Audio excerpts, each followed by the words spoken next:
पाकिस्तान नाज़रीन किराम, मुल्क की सियासी सूरत हाल तो अजीब होती जा रही है। अब एक से एक ऑडियो आती जा रही है। इमरान खान का बहुत एक हाई पेडेस्टल पे था उसका मॉरल तौर पर, अब आगना शुरू हो गया है कि जनाब वो हॉर्स ट्रेडिंग कर रहे हैं। आज वो वीडियो आ गई है। पहले वीडियो आई थी कि वो जो साइपर था उससे वो खेलेंगे। अजीब व गरीब बातें हैं। दूसरे लोगों की वीडियो भी आ रही हैं, लेकिन इमरान खान के बारे में एक ख़ास इमेज था, एक ख़ास तासुर था, उनकी दयानतदारी के बारे में, उनकी असूल पसंदी के बारे में। वो सारा तासुर जो था वो उसके फॉलोअर तो नहीं मानेंगे, लेकिन यह है कि तजिया नगार अब सोचेंगे कि क्या सूरत हाल है, क्या हमारी सियासत ऐसी कैसे चलेगी। और फिर ये सारी चीज़ें बाहर आने से के बाद अब सोचना पड़ता है कि क्या होने वाला है इस मुल्क में, इसका नक्शा क्या बनने वाला है, हम किधर जा रहे हैं, कौन से इलेक्शन, कैसे इलेक्शन, और इलेक्शन के नतीजे के तौर पर क्या ये होना है हॉर्स ट्रेडिंग होनी है, क्या होना है कि हमने खेल खेलना है। बाकी लोगों को छोड़िए, उनकी मॉरल स्टैंडिंग तो हमने पहले देखी है, उनको तो हमने चोर चोर कह के बिल्कुल एक खुटे लाइन लगा रखा है। लेकिन ये सारी वो सूरत हाल है जिस पे हमें गौर करना पड़ेगा। आज हमारे साथ मुजीबुर रहमान शामी साहब मौजूद होंगे, स्टूडियो में हमारे साथ सलमान आबद साहब हैं, और इसके अलावा हमारे साथ पीजे मीर और अमार मसूद, दोनों के किसी तारफ की जरूरत नहीं। सलमान साहब, मैं आपसे शुरू करता हूँ, आप पास ही बैठे हुए हैं, और क्या क्या नक्शा नजर आता है आपको? देखिए, नक्शा तो यह है कि पाकिस्तान की जो सियासत है वो अमली तौर पे तजादात के साथ उभर के सामने आ रही है। माजी में कुछ और किरदार उभर के सामने आ रहे थे, इस बार इमरान खान साहब के भी तजादात जो है वो उभर के सामने आ रहे हैं। और ये जो ऑडियोज की बात की जा रही है, अब असूली तौर पे तो जब तक इसका फोरेंसिक ऑडिट नहीं होगा, हुकूमत इसको इन्वेस्टिगेट तो नहीं करेगी जब तक, अब देखिए ना, उसकी फिर उसके ऊपर सेहत की पर जो डाउट रहेगा ना, यानी हुकूमत उसको अपने हक में इस्तेमाल करेगी, अपोजिशन उसको अपने हक में इस्तेमाल करेगी। इमरान खान जलसों में कुछ और कहेंगे, नवाज शरीफ, शहबाज शरीफ, मरियम कुछ और कहेंगी। अब क्योंकि हमारे पास या तो प्रॉपर इन्वेस्टिगेट हो जाए, अगर वो नहीं होगा तो इसके ऊपर सियासत होगी, और पहले भी सियासत हो रही थी, आज भी सियासत हो रही है, कल भी सियासत होगी। तो जब सियासत होगी तो जो जितना ज्यादा बालादस्त होगा वो उसको एक दूसरे के ऊपर सियासी स्कोर करने की कोशिश करेगा। अनफॉर्चुनेटली हमारी जो पॉलिटिक्स है मीर साहब, वो किसी एक प्रिंसिपल कॉन्टेक्स्ट के अंदर, किसी कॉन्स्टिट्यूशनल प्रोसेस के अंदर, किसी डेमोक्रेटिक प्रोसेस के अंदर तो नहीं चलती। हमारे यहां तो पावर पॉलिटिक्स है ना, उस पावर पॉलिटिक्स के अपने डायनामिक्स है, उसके अपने असूल है, जिसको जहां जो सूट करता है वो वहां उसको फिट कर लेता है। उसमें उसकी क्रेडिबिलिटी कहां जाती है, उसकी मॉरल ग्राउंड्स कहां जाती हैं, उसकी पॉलिटिकल ग्राउंड्स कहां जाती हैं, उसकी डेमोक्रेटिक ग्राउंड्स कहां जाती हैं। यहां ये बातें तो सिर्फ हमें किताबी लेवल पे, इंटेलेक्चुअल लेवल पे, एकेडमिक लेवल पे अच्छी लगती है ना। जो प्रैग्मेटिक पॉलिटिक्स है उसमें तो कहते हैं सब जायज है, हर जायज नाजायज तरीके से अगर इक़्तिदार मिलता है, ताकत मिलती है तो बिल्कुल जस्टिफाई है। यही चीजें आज हमारी सियासत में नमूदार हो रही हैं। जैसे आपने खुद कहा कि कल तक इमरान खान साहब एक हाई उसके ऊपर खड़े हुए थे, मॉरल ग्राउंड्स के ऊपर, आज उनकी बातें भी लीक्स हो रही हैं, वो भी सामने उभर के सामने आ रहे हैं कि उनकी सियासत के अंदर भी वही तजादात हैं जो हमें नवाज शरीफ की सियासत में नजर आते हैं, जो हमें पीपल्स पार्टी की सियासत में नजर आते हैं, जो हमें JUI में नजर आते हैं, जो हमें दीगर जमातों में नजर आते हैं। तो अगर हमने इस तरह से पाकिस्तान की पॉलिटिक्स चलानी है तो फिर उससे इस मुल्क की सियासत को और जमहूरियत को क्या फायदा है? ये चंद मखसूस लोगों को तो फायदा दे सकती है, चंद मखसूस जमातों को तो फायदा दे सकती है, चंद मखसूस अफराद को एक पावर पॉलिटिक्स में इंगेज तो कर सकती है, लेकिन इससे मुल्क की सियासत का कोई भला नहीं होने वाला। और आप देख लीजिए कि मुल्क कहां खड़ा हुआ है, मईशत कहां खड़ी हुई है, सियासत कहां खड़ी हुई है, इदारे कहां खड़े हुए हैं। अब देखिए ना, हम तो सब के सब पॉलिटिसाइज्ड किस्म के एक ग्राउंड्स के अंदर खड़े हो गए हैं। हर इदारा इस वक्त पॉलिटिसाइजेशन का शिकार है, हर जमात पॉलिटिसाइजेशन का शिकार है, हर आपके इंडिविजुअल्स जो हैं वो पॉलिटिसाइजेशन में चले गए। अब इसमें से आपने वो रास्ता निकालना है जो पाकिस्तान को बेहतर तरीके से आगे लेके जा सके, लेकिन उसके लिए कोई तैयार नहीं है। अब रोजाना की बुनियादों पे 4-4 घंटे 4-4 अफराद आते हैं, तवातर के साथ हुकूमत की जानिब से प्रेस कॉन्फ्रेंस होती हैं और तवातर के साथ अपोजिशन के अंदर से प्रेस कॉन्फ्रेंस हो रही है। एक दूसरे पे लान तान, एक दूसरे के कपड़े उतारना, एक दूसरे पे कीचड़ उछालना, कस्में खाना, कौन झूठा है कौन झूठा नहीं है। अगर इस तरह की सियासत से आपने आगे चलना है तो मुझे तो फिर फिलहाल कोई पॉसिबिलिटी नजर नहीं आ रही कि एक स्टेबिलिटी जो है पाकिस्तान की पॉलिटिक्स में हम आने वाले दिनों में देख सकेंगे। ठीक, पीजे मीर साहब, ये सारी सूरत हाल पैदा हुई है खासतौर पर नई लीक, ऑडियो लीक आई है इमरान के बारे में, और मैंने कहा कि पहले तो वो हाई पेडेस्टल मॉरल ग्राउंड पे खड़े नजर आते थे, अब वो अजीब हो गया, वो हॉर्स ट्रेडिंग भी कर रहे हैं, वो खेल भी खेल रहे हैं सियासत पे। क्या क्या सूरत हाल, क्या नक्शा बनता है? मिशब, सबसे पहले तो मैं I totally agree with Salman कि देखें, जब तक इसकी ऑथेंटिसिटी नहीं आएगी, मुझे तो लगता है किसी ने ये शुरा छोड़ा है कि आपस में इनकी पॉलिटिकल लड़ाई हो जाए। लेकिन लगता है कि तरदीद नहीं कर रहे वो, यानी इमरान में ये कमाल है कि वो तरदीद नहीं करते। नहीं जी, करना चाहिए, बिकॉज जिस तरह मान कह रहे हैं, ये तो फिर हम सब इस पे पॉलिटिक्स करेंगे, इस पे गलत एनालिसिस होंगे, इस पे गलत परसेप्शंस क्रिएट किए जाएंगे, और इसमें नुकसान किसका है? स्टेट ऑफ पाकिस्तान का है कि पाकिस्तान में भी क्या है। अब क्वेश्चन हियर अराइजेस, अभी इन्होंने एक बात की कि ये पावर पॉलिटिक्स पाकिस्तान में नहीं, पावर पॉलिटिक्स नहीं, सेल्फ सेंटर्ड पॉलिटिक्स है। यहाँ नेशनल इंटरेस्ट कोई नहीं है, हर बंदा अपने कॉरिडोर्स और पार्क के अंदर के आने के चक्कर में पीटीआई इलेक्शंस करा लो भाई, तुम आके तुम ओवरनाइट हमें बता दो कि तुम ये चेंज कर दोगे, हम कहेंगे वेल डन। ये पीडीएम भी इस तरह ही आई थी ना कि हम सब हम चेंज कर देंगे, महंगाई होगी, ये बड़ा फर्क हो गया, मुल्क डूब गया, सब हो गया। क्या हुआ है? ये खुद उस किश्ती में, अब पीटीआई कोशिश कर रही है वो उस किश्ती में अंदर आ जाए। किश्ती एक है, लेकिन दोनों कोशिश कर रहे हैं कि आके ठीक करे, लेकिन कोई ठीक नहीं कर सकता। और जब दूसरा आता है तो एक नीचे से कहीं सुराख करने की कोशिश करता है। बड़ी अच्छी बात की आपने, ये जो सुराख है ये बड़ा हो रहा है, ये बहुत बड़ा सुराख हो रहा है, और इस सुराख को आप बंद नहीं कर सकते। आप फंस गए हैं, आप ऑन द वर्ज ऑफ, जो मर्जी कह ले, आप on the verge of bankruptcy हैं, आपके पास रीपेमेंट के पैसे नहीं है, या आपने चलो 3-4 महीने मांग लिए हैं, तो उसके बाद क्या होगा? Where is your economy? आपका खरीफ क्रॉप जो है बिल्कुल बेड़ा गर्क हो गया है, रबी का क्रॉप आप सो कर नहीं सकते। आप मुझे बताएं आगे आप करेंगे क्या इस मुल्क के अंदर? यहाँ तो फैमिन कंडीशंस हो रही हैं और हम इस पे साइफर पे लगे हुए हैं। अब प्राइम मिनिस्टर कल की आपने स्पीच सुनी, उन्होंने कहा जी कि ये साइफर तो कोई गवर्नमेंट इसको डिसाइफर कर ही नहीं सकती। तो मेरा सवाल उठता है, अगर नहीं इसको डिसाइफर कर सकती तो जो नेशनल सिक्योरिटी काउंसिल की जो 2 मीटिंग्स हुई हैं, उन तो फिर वो कहां से डिसाइफर होगी? देखे ना, एक क्वेश्चन उठ गया यहाँ से कि उन्होंने बहुत बड़ी बात की है वजीर आजम ने कि भाई वो तो कर ही नहीं सकता। तो फिर जो आपकी फाइंडिंग्स आई हैं ऑन द साइफर, वो 2 सिक्योरिटी काउंसिल की मीटिंग्स के अंदर on what basis have they come on to that conclusion? तो ये क्वेश्चंस उठता है। तो मैं समझता हूँ छोड़ दो, आगे चलो and look after the interest of the nation which you are not doing. ठीक जी, या बताएं बात। और मीसा, फाइनली एक चीज आपको कह दूं, हम वही चीज कर रहे हैं जो कि पहले पीपीपी और पीएमएलएन करते थे। आज पीपीपी पीएमएलएन इकट्ठे होके आज पीटीआई के पीछे। ठीक बात है। अमार मसूद साहब, आप क्या कहते हैं इस मामले में? भाई, मैंने मीर साहब, पहले तो बात यह है कि आपके प्रोग्राम में आना बड़ी इज्जत की बात होती है, आपका बहुत शुक्रिया, आपने मुझे दावत दी। दूसरा, जो इब्तदाई गुफ्तगू हुई है उस पर बहुत एहतराम के साथ थोड़ा सा जो इख्तलाफ मैं करना चाहूंगा आपकी इजाजत से। इख्तलाफ की वजह ये बनती है कि ये डिस्कस हो रहा है कि ये ऑडियो लीक है और ये सही है, उसकी गलत थी, ये अहम मौजू नहीं है।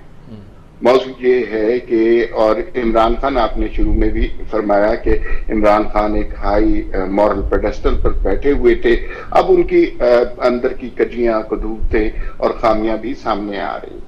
ये बस नुक्ता है जो इख्तलाफी नुक्ता है। इमरान खान कभी भी बहुत हाई मॉरल के पेडेस्टल पर नहीं बैठे हुए थे। उनकी शख्सियत, उनकी जिंदगी ऐसी ही थी। हमने एक हाइब्रिड निजाम तख्लीक करने का सोचा और उस शख्स को इस माशरे का मसीहा बनाने का सोचा। उसके लिए हमने आइन की भी परवाह नहीं की, उसके लिए हमने कानून की भी परवाह नहीं की, उसके लिए अदालतें भी साथ मिल गई, उसके लिए मीडिया भी साथ मिल गया, उसके अंदर एस्टैब्लिशमेंट भी साथ मिल गई, और मिलकर हमने एक मसीहा क्रिएट किया। लोगों की खोपड़ियों को खोल खोल के उसके अंदर ये पैगाम डाला गया कि यही एक शख्स मसीहा है, बाकी चोटा। जब इस तरह का मसनूई निजाम तख्लीक होता है तो फिर उससे जान छुड़ाने में भी बड़ी दुश्वारियां होती हैं। यही मनाजिर हमारे सामने हैं। मेरे ख्याल में जो कुछ आज हो रहा है ये भी कुछ इतना दुरुस्त नहीं है, लेकिन ये बेसिकली उस गलती की वजह से हो रहा है जो 2018 में की, जिसमें मीडिया को हाईजैक किया गया, जिसमें अदालतों से गलत फैसले लिए गए, जिसमें नैब को इस्तेमाल किया गया और जिसमें 1 पेज वाली थ्योरी को भी हमने इस्तेमाल होते देखा। एक शख्स जो इस काबिल नहीं था कि उसको इस मनसब पर बिठाया जाए, बहुत कोशिशें करके, बहुत काविशें करके, बहुत मेहनतें करके उस पेडेस्टल पर पहुंचाया, और आज ये नतीजा है कि जिन्होंने पहुंचाया वही उससे नजर चुरा रहे हैं, वही उससे जान बचाना चाहते सकते हैं, इसलिए कि वो इब्तदा में ही वो बात गलत थी। अगर उस गलती का उस वक्त इरादा कर लिया जाता तो ना पाकिस्तान की मईशत इस सूरत हाल में होती, ना इस तरह की ऑडियो लीक्स आ रही होती, ना इमरान खान का जो फसू है वो इतना बढ़ जाता कि अब आपको अंदाजा हो रहा है कि जब इदारा न्यूट्रल होने की कोशिश करता है तो इमरान खान ने न्यूट्रल को गाली बना दी। जो जमहूरियत पसंद है वो हमेशा से ये तमन्ना आरज़ू उम्मीद करते रहे हैं कि काश इस्टेब्लिशमेंट इस मुल्क में न्यूट्रल हो जाए, तभी जमहूरियत का सफर जारी रहेगा। तो मैं इस इब्तदाई बहस में सिर्फ इतना कंट्रीब्यूट कर सकता हूं, मेरे ख्याल में सबको तौबा करनी चाहिए, माफी मांगनी चाहिए कि जिस तरह से ये हाइब्रिड निजाम तख्लीक किया गया था, इस तरह का कोई और तजुर्बा पाकिस्तानी लोगों के साथ, पाकिस्तानी सियासत, जमहूरियत, मईशत और माशरत के साथ नहीं किया जाएगा। ठीक बात है। अभी तक हमने इतनी बात तक पहुंचे हैं, सारी सूरत हाल वाज़ेह हुई, हर नुक्ता नजर हमारे सामने आ गया है। अब बात को हम आगे बढ़ाएंगे, लेकिन पहले एक वक्फा लेंगे, वक्फे के बाद हाजिर होंगे और बात आगे चलेगी।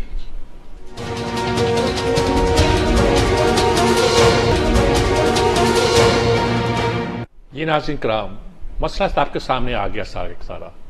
एक पॉइंट ऑफ व्यू ये है कि हमने इमरान जो था वो बहुत हाई पेडेस्टल, हाई ग्राउंड पे था, मॉरल ग्राउंड पे था, और दूसरा नुक्ता नजर यह है कि उसको खड़ा किया गया, उस पेडेस्टल पे लाया गया, और अब हम पछता रहे हैं। क्या सूरत हाल है, ये बिल्कुल वाज़ेह नुक्ता नजर है इस कौम के अंदर, इस मुल्क के अंदर ये पाए जाते हैं। और मसला ये है कि अब जिस सूरत हाल पे हम पहुंचे हुए हैं, वो चढ़ाई करना चाहते हैं इस्लामाबाद पे। इस्लामाबाद वाला कहता है कि आओ हमारी ऐसी तैसी, उधर गाड़ियां पड़ रही हैं, अच्छा बरादरियों का नाम लेकर गाड़ियां पड़ रही हैं, पख्तूनों को गाड़ियां, पता नहीं किसको गाड़ियां, मैंने तो वो पढ़ा भी नहीं, पढ़ता भी नहीं, और जो साहब ये लिखते हैं उसको तो मैं बिल्कुल नजरअंदाज करता हूं।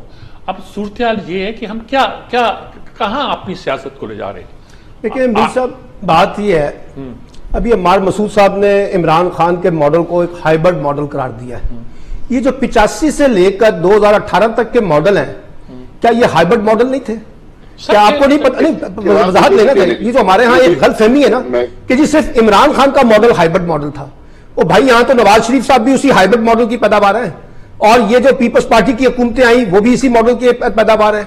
देखिए बात यह है कि जब हम चीजों को देखें तो फिर ये देखें, चलता रहेगा? नहीं, चलता इस वक्त तक रहेगा जब तक सियासी जमातें सीखेंगी नहीं। यानी आप देखिए ना, आज मिसाल के तौर पर इमरान खान अताब में है, वो एस्टैब्लिशमेंट को ललकार रहे हैं। कल बीएमएलएन अताब में थी, वो एस्टैब्लिशमेंट को ललकार रही है। आज पीएमएलएन एस्टैब्लिशमेंट के साथ खड़ी है, कल इमरान खान एस्टैब्लिशमेंट के साथ खड़े हैं। ये जो शहबाज शरीफ साहब की हुकूमत आई है, ये आपका ख्याल है कैसे आ गई है? इसहाकदार पाकिस्तान में कैसे वापस आ गए हैं? मरियम कैसे पाकिस्तान से बाहर चली गई हैं? तो इसलिए मतलब यह है कि जब अगर आपने हाइब्रिड, अच्छा मुझे एक बात बताएं कि एक पासपोर्ट जब्त किया हुआ है, ठीक है, एक केस फैसला नहीं हो रहा 4 साल से, ठीक है, फैसला हो गया है।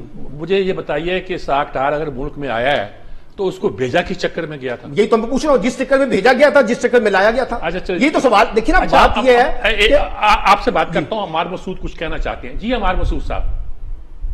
मैं अपने दोस्त और बहुत मोहतरम दोस्त सलमान आबिद से थोड़ा सा इख्तलाफ करना चाहूंगा आपकी इजाजत से, और बड़े एहतराम के साथ। पहली बात यह है कि जो 1988 तक हुआ वो वाली तारीख बहुत दफा दोहराई गई है कि नहीं ये ऐसे ही है। 88 से आगे 97 तक देखिए एक दूसरे के खिलाफ फाइलें भी खुलवाई, गालियां भी दी, रकीक हमले भी किए, खवातीन पर हमले किए। ये बिल्कुल तारीख की हकीकत है, लेकिन ये आधा सच है, और हम सबको ये पता होना चाहिए कि आधा सच झूठ से भी खतरनाक होता है। हम कभी ये बात तो करते हैं कि इन्होंने माजी में गलतियां क्या की, लेकिन इन्होंने माजी में दुरुस्तगियां क्या की उसके हवाले से हम बात नहीं करते।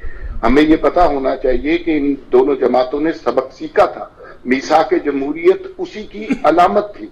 उसका जिक्र अगर हम नहीं करेंगे तो इनकी माजी की कबाहतों का जिक्र करने से आधा सच बोला जाएगा, लोग कंफ्यूज होते हैं। पूरी बात मुकम्मल तौर पे करनी चाहिए। एक स्टेज आ गई थी जहां पर इन जमातों ने ये रियलाइज किया कि हमने एस्टेब्लिशमेंट के हाथ खिलौना नहीं। आपका ये नुक्ता नजर आ गया, अब आप क्या कहते हैं? मैं ये कह रहा था कि मिसाक जमहूरियत के बाद अम्मार साहब काला कोट पहन के, मैं तो नहीं गया था अदालत के अंदर, नवाज शरीफ साहब भी गए थे, और ये जो छोड़ दे 85-88 में क्या होता रहा है, ये जो 2018 के अंदर उसके इलेक्शन के बाद सलमान मैं पूछ रहा हूँ, गलत कहे थे वो तो खुद मानते हैं, केस ठीक नहीं था। नहीं, पीएमएलएन कहती है, अब मैं नहीं कहता, पीएमएलएन वाले कहते हैं कि उस वक्त नवाज शरीफ साहब नहीं, ये मैं और आप तजिया लगा रहे हैं। बात ये है कि अगर आपको उस वक्त वो शूट कर रहा था ना जिसने उनको भेजा था काला कोट पहन के, आपका ख्याल है कि नवाज शरीफ साहब ऐसे ही चले गए थे? और ये जो मैं कह रहा हूं अभी जो चेंज आया है, जो अभी मौजूदा हुकूमत है, कि आपका ख्याल है कि ये मिसाक जमहूरियत के असूल के तहत तब्दीली आई है? ये कैसे तब्दीली आई है? आपको भी पता है, मुझे भी पता है कैसे हुकूमतें तब्दील हुई है। अब आगे क्या करेंगे? देखिए, आगे बढ़ने का रास्ता ये है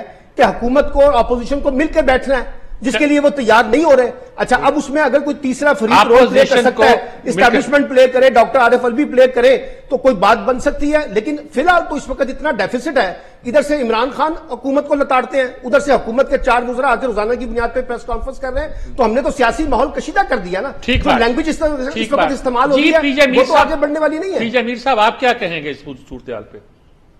देखें, सबसे पहले जब तक आप इनको सेपरेट नहीं करेंगे, जिनको आप न्यूट्रल्स कहते हैं और फिर लाडला कहते हैं, ये सारी पॉलिटिकल पार्टीज जो हैं, ये जिसको आप कहते हैं ना लाडले जिसके बनते हैं, ये उनको लाडला बनाना चाहते हैं। इट इज नॉट ये जी कोई लाडला, ये उनको लाडला बनाना चाहते हैं कि उनके साथ ये अटैच रहे। ये आपकी हिस्ट्री है।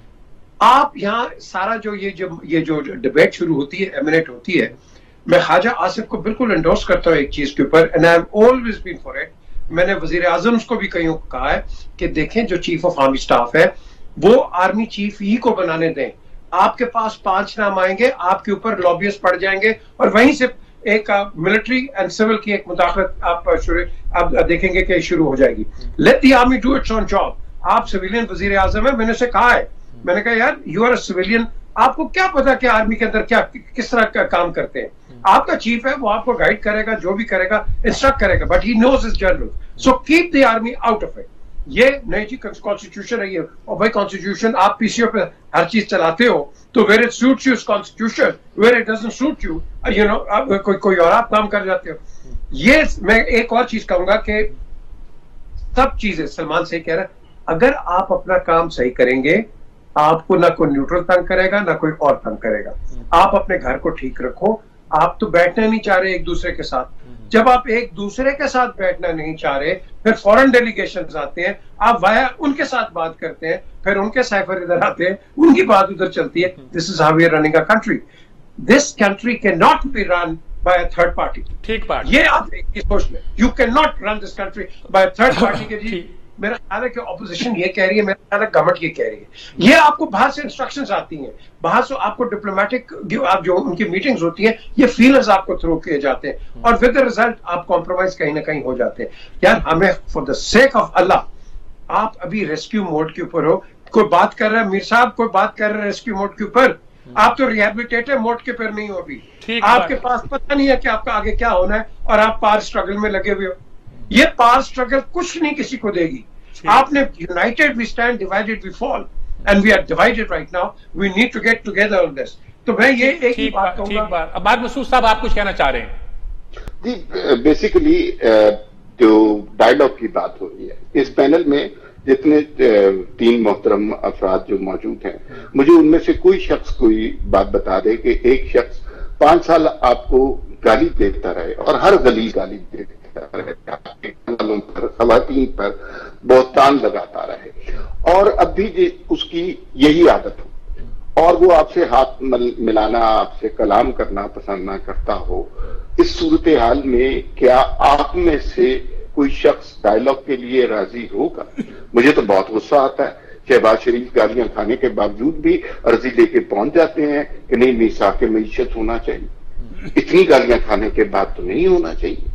दूसरी बात यह कि हमेशा ये मैं बहुत सुन चुका हूं कि कोई थर्ड पार्टी इंटरवेंशन होनी चाहिए, किसी को इन्हें बिठाना चाहिए।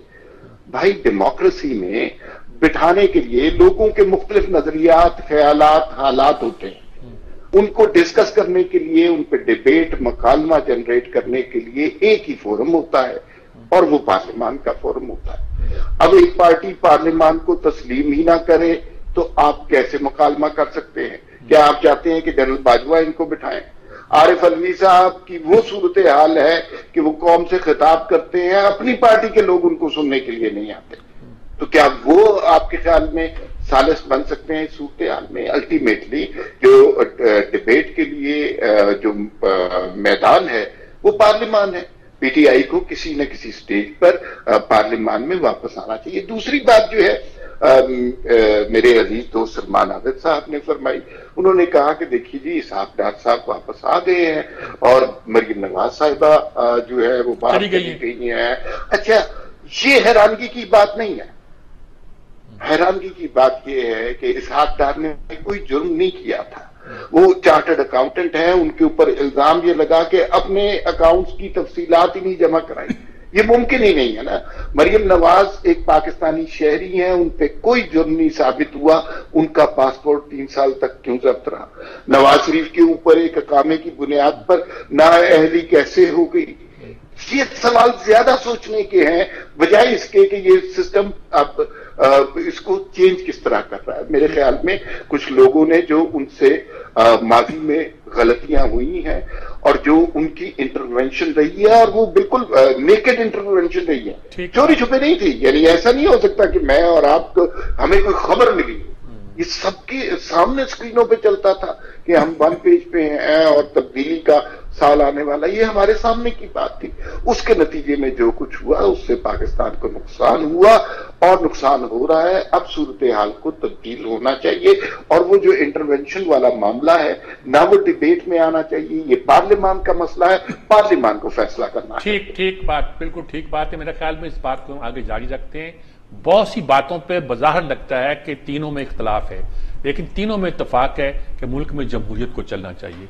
तीनों में इत्तफाक है कि मुख्तलिफ पार्टियों में इत्तफाक राय पैदा होना चाहिए। कोई कहता है कोई बात से करवा दे, कोई कहता है खुद बैठ जाए, लेकिन इत्तफाक राय होना चाहिए। कैसे हो, कैसे हम आगे बढ़ें, कैसे जमहूरियत का सफर चले, इसको हम अपने आखिरी सेगमेंट में तय करने की कोशिश करते हैं। लेते हैं एक वक्फा और हाजिर होते हैं।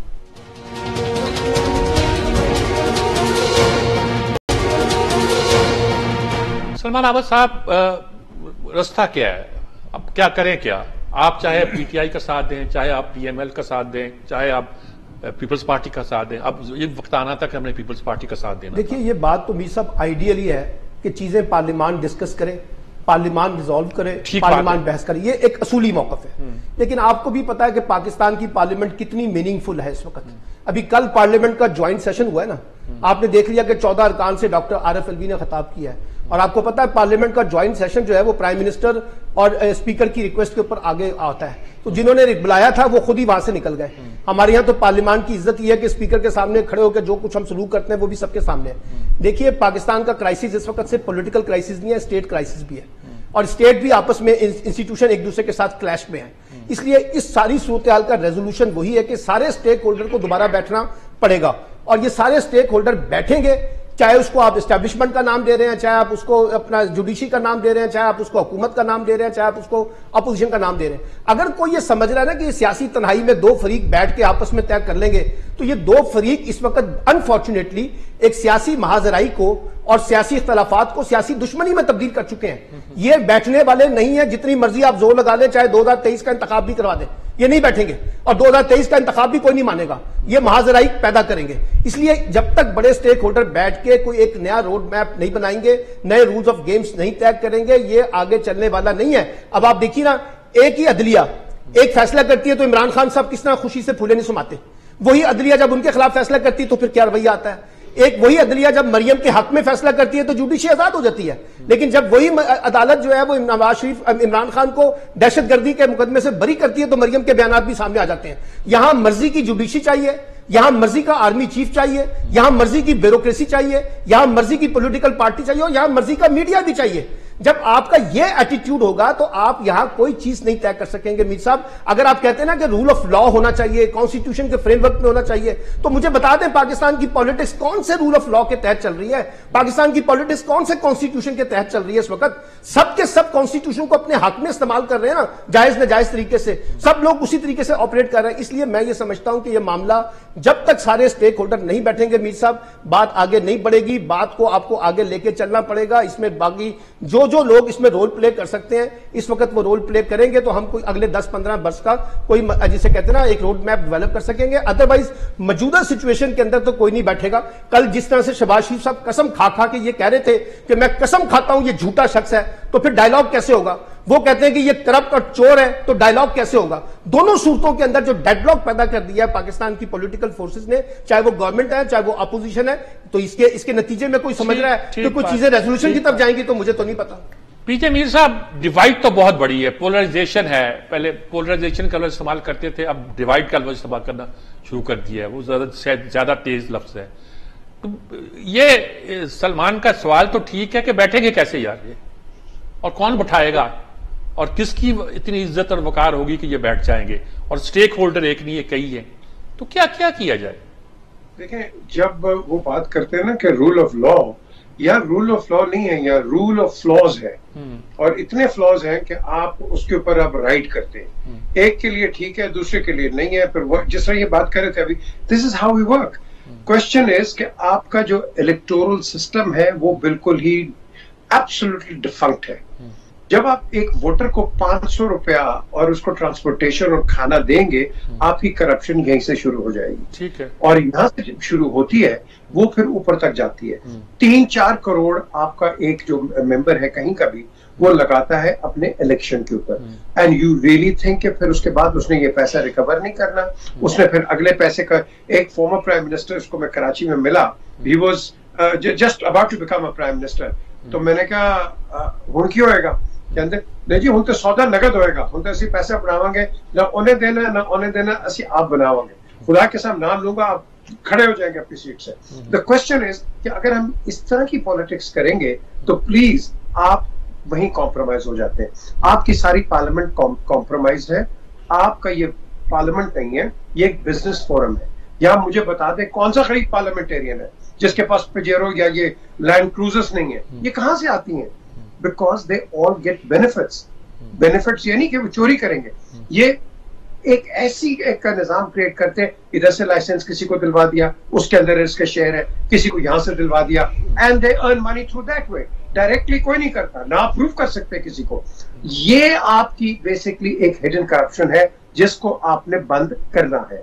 आप ये बंद नहीं करते क्योंकि आपका एक टोला किसी के लीडर के पास चला जाता है, सर मैं आपको 6 सीटें यहां से दे रहा हूं, मैं आपको 6 से वहां ले दूंगा, तो वो जब लाएगा तो डोंट यू थिंक आप वो रिटर्न्स मांगेगा? चेयरमैन आपके irrelevant chairman, irrelevant managing directors, irrelevant positions आप लगा देते हैं, who are not even qualified to run even a small shop, आप उनको पोजीशन देते हैं। Why? Because आपका सिस्टम ही करप्टेड है। इसको आप ठीक कर लो, हर चीज ठीक होती है। वरना क्या है, वो सही बात कह रहा है सलमान, हर जगह पे तुम तनकीद पे लगे हुए। हमने अपने रिफॉर्मेशन पे तो गए नहीं है। आज तक आपने 1904 का पुलिस कोड चेंज नहीं किया। How come motive police is so efficient yet your other police is still defunct? क्या वजह है? आप इनको तनख्वाहें दो, एजुकेशन सिस्टम आपका बिल्कुल बैठ गया, और वो बंदा जिसने वजीर आजम, जनरल्स और प्राइम मिनिस्टर्स बनाने हैं, उसको क्या तनख्वाह देते हो आप? 20-25-30 हजार रुपया वो बनाएगा? वो तो 4 ट्यूशंस करेगा और सुबह थका हारा के आपको स्कूल्स में पढ़ाएगा या कॉलेजेस में पढ़ाएगा। और फीसेस देख लो, 40-50 हजार से किसी की फीस कम नहीं है। बच्चों की आपने माँ बाप की कमरें तोड़ दी इस मुल्क के अंदर, and you expect them to go out. Corruption तो यहाँ है, इसको कोई देखता कोई नहीं है। एजुकेशन पर तवज्जो को देता नहीं है। सर ये चीजें होती हैं जो आपकी एक सोसाइटी को नेट करती हैं। हमारी सोसाइटी अननेट हो रही है, ठीक बात, ये की वजह से। इसको ठीक कर लो, हम सब ठीक हो सकते हैं। अम्मार मसूद साहब, आप क्या, हाउ डिड यू कंक्लूड? देखिए, हमारा माशरा वो माशरा है जहां जमहूरियत को गाली देने की बड़ी सहूलत मुयस्सर है, और सियासतदान को भी, और कोई भी सियासतदान हो, हम उसको बड़ी सहूलत से गाली देते हैं। इस मुल्क में सिर्फ सियासतदानों के पास तो तजारुज नहीं ना होते, और भी लोगों के पास होती है, लेकिन चूंकि हमारा फोकस यही है और हमें तालीम यही दी गई है, हमें तरबियत यही दी गई है कि ये हैं जो लूट मार करके खा गए हैं। हालांकि ये बिल्कुल हकीकत नहीं है, इसमें कुछ हकीकत जरूर हो सकती है लेकिन 100% हकीकत नहीं है। लेकिन हमारे जहन में सबक यही पढ़ाया गया है। मेरे ख्याल में अगर कोई फरीक नहीं बैठ रहा डायलॉग में, तो उसके लिए थर्ड पार्टी इंटरवेंशन की कतन कोई जरूरत नहीं है। जमहूरियत एक सिस्टम है और एक ऐसा सिस्टम है जो खुद ही अपनी गलतियों को दुरुस्त करता है, तो उसको दुरुस्त करने दीजिए। इमरान खान पार्लियामान में नहीं आते, जलसों में जाना चाहते हैं तो जरूर जाएं, बिल्कुल ये उनका हक है। दूसरी बात ये है कि आरिफ अलवी साहब के खिताब में लोग नहीं पहुंचे तो किसी ने गाली तो नहीं उन्हें दी ना, वो उनका जमहूरी हक था, उन्होंने एब्सटेन किया, वो वहां पर मौजूद नहीं थे। तो ये तो बेसिकली उस सदर को सोचना चाहिए ना कि ना उसकी अपनी पार्टी, ना कोई मुखालिफ पार्टी, ना अपोजिशन का कोई नुमाइंदा, कोई शख्स भी उसको सुनने नहीं आया। तो ऐसे शख्स को शर्मसार होकर दुनिया में अगर कहीं होता तो वो इस्तीफा दे देता। लेकिन ये वो साहब है, ये देखने के कल पार्लियामेंट के इजलास के ऊपर कितने पैसे खर्च हुए हैं और ये किसके जेब से गए हैं, जरा ये भी देख ले। मैं एक बात बताऊं, चले आपको एक किस्से पे कंक्लूड करता हूं।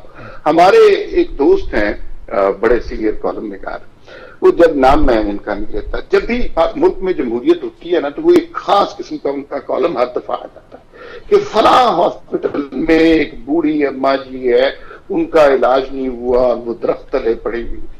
अच्छा, जब भी कभी दौरे आमरीत आता है तो वो बूढ़ी अम्मा जी और वो अस्पताल उनके कॉलमों से गायब हो जाता है। तो हमारा नुक्ता नजर सिर्फ ये है कि हमने कीड़े निकालने हैं, सिर्फ इस निजाम को गलत साबित करना है। हमारे जहनों में ख्वाब डाला गया है कि एक सदारती निजाम होगा, वन मैन पार्टी होगी, एक खलीफा आएगा, वो सारा कुछ करेगा। ये मौजूदा दुनिया की डेमोक्रेसीज जो हैं इस चीजों पर बिलीव नहीं करती। और जमहूरियत का तरीकाकार ये, जमहूरियत को चलने दें, हमारे यहाँ नहीं चलने दिया गया। आधा वक्त हमारे यहाँ मार्शल्ला रहा, बाकी आधा वक्त जो जमहूरियतें रही उसके वो मार्शल्ला के असरात के अंदर जमहूरियतें रही, और इस बात का सबको मान लेना चाहिए। आखिर में एक बात लॉन्ग मार्च के हवाले से अगर आप इजाजत दें, देखिए लॉन्ग मार्च तो बात की बात है कब होगा, लेकिन जो पेशावर में असातिज़ा के साथ हुआ है और उनके मुतालबात कोई गलत नहीं थे, बेईमाना तशद्दुद हुआ है, टीयर गैसिंग हुई है, लाठी चार्ज हुआ है। अब जरा इसको 25 मई के वाकयात से इसका मवाजना करें। खान साहब क्या कहते थे कि लोगों के ऊपर, मासूम लोगों के ऊपर टीयर गैस चला दी, पुलिस ने डंडे मारे। तो अब वो सुबह जहां पर आपकी हुकूमत 10 साल से है, वहां पर किसी और को नहीं, उस्ताद को जो है लाठियां मारी गई, वो मकाम नहीं मिल रहा। हाँ नहीं, वो तो फिर आप क्या लॉन्ग मार्च करेंगे जबकि आप अपने सूबे के मामला ही दुरुस्त नहीं कर सके। ठीक है नाज़रीन किराम, इस पर गुफ्तगू बहुत हो सकती है और मैं अपने बाकी साथियों से भी वन लाइनर पूछ सकता हूं कि वो कैसे कंक्लूड करना चाहते हैं। पीजे मीर से पूछ सकता हूं, सलमान आबद से पूछ सकता हूं, लेकिन मसला ये है कि इस बात पर इत्तफाक है कि जब तक सारे फरीक मिलकर नहीं बैठते और बैठकर किसी एक नतीजे पर नहीं पहुंचते, हमारे यहाँ ना रियासत चल सकती है, ना सियासत चल सकती है, ना मुल्क चल सकता है, ना जमहूरियत चल सकती है। स्टेक होल्डर नोन है, अब छुपे हुए नहीं है, अदलिया भी है, एस्टेब्लिशमेंट भी है, अपोजिशन भी है, हुकूमत भी है, बहुत सी पार्टियां हैं और पार्टियों के अलावा बहुत से ग्रुप हैं, इंटरेस्ट ग्रुप हैं। सबके दरमियान जब तक इत्तेहाद नहीं होता हम इसी तरह मजाक करते रहेंगे और मजाक से मुल्क नहीं चला करते। आप इंजॉय कर सकते हैं अपनी लाइफ को, लेकिन मुल्क को अगर ठीक समत पे ले जाना है तो हमें कुछ फैसले करने पड़ेंगे और फैसले बैठकर होंगे। कैसे होंगे ये एक सबसे बड़ा सवाल है, कौन कराएगा ये भी उस सवाल का एक हिस्सा है। नाज़रीन किराम, इजाजत चाहता हूं, आप भी सोचिए, मैं भी सोचता हूं। इजाजत।